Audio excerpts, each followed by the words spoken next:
Chapter 3, the key study. Key study.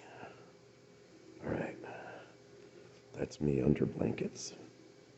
Alright, so chapter 3 is we love to describe our own downsides in creative and fun ways to one another. That way, we are actually aware of one another's weaknesses beforehand. Now, for example, I have a precious friend whose mommy has a tendency to make intellectual slander of people. And so that girl was raised with literally the nurturing person in her life was presenting an example of bitter, nasty slander referring to human beings, regardless of how good or evil they are. So this girl grew up with literally creative negative commentary. I mean, that was one of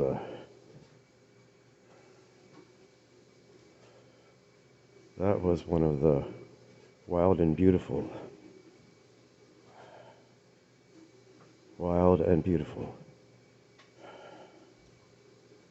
realities. So, if you can describe your male personal weaknesses, I have a tendency to fantasize when I'm under these certain circumstances. And if you're clear-minded and sharing well with your tender group, you can keep an eye out for each other. Yahoo, yippee. And since I've been quietly touring the Church of Mess in America, I have observed for long periods of time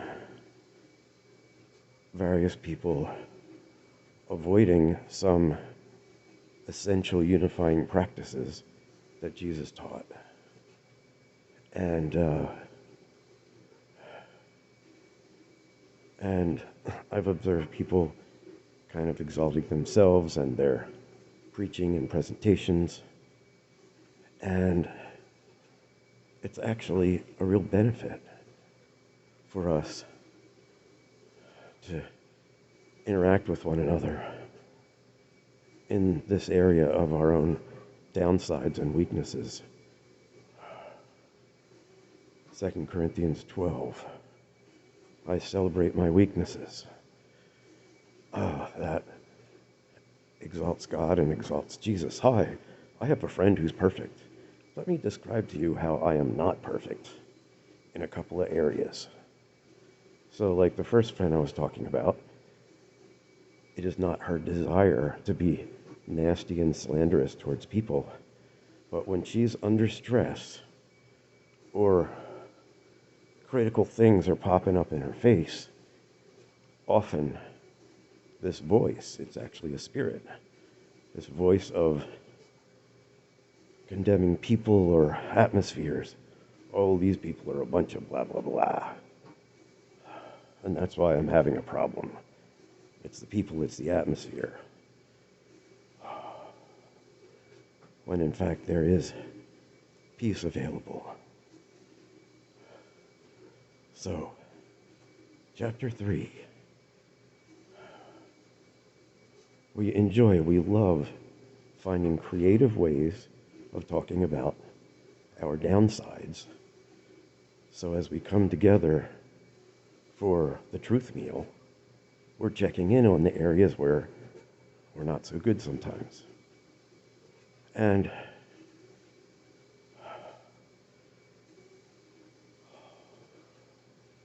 there's a lot of references we can work with this. The concept of we have a tendency to follow our peer group. And I like to say our friends are actually more powerful than God, because God's voice is gentle, humble, and calls for humility. And, our friends will say, oh, God wouldn't want you to do that. That's kind of overboard. Just have a good time. Don't be concerned about this thing or that thing. So, chapter 3 is marvelous. It's a great exercise. And you can go through the downsides that you were raised in. You can go through standard male and female downsides. But also, there are downsides to richer people. There are downsides to poorer people. There are downsides to elders and youngers. And if we really care about each other and the world, we can make this example saying, hi, I know a perfect one, and let me tell you how I am repetitively imperfect from time to time. I'm going to apologize in advance, just in case I mess you up. You understand that I'm aware of my weaknesses and negative traits. Yahoo! Chapter 3.